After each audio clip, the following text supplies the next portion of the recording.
This is the DJI AGRAS T20, which carries 20 liters of load and covers 12 hectares per hour efficiently.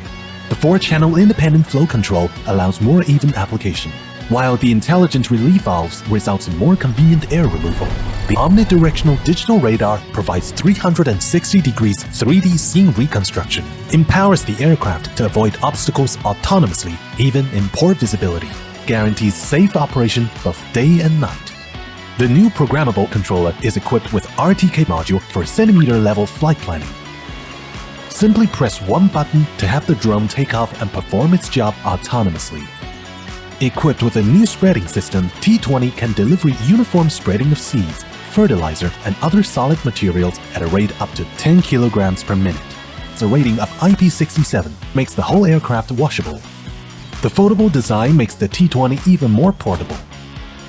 By using the P4 multispectral to gather precise plant-level data, T20 can apply the selectively spraying solution based on crop growth to save water and reducing the pesticide dosage.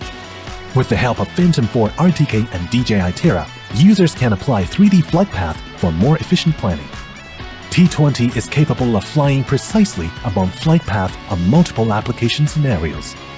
To target fruit trees distributed on contour lines, users can choose free flight path to save battery power. The continuous spraying function allows T20 to perform better on mountainous terrain, keeping flight safety and saving you effort. This is the powerful and precise AGRAS T20, pushing the boundaries of crop spraying and bringing up more possibilities for the future of agriculture.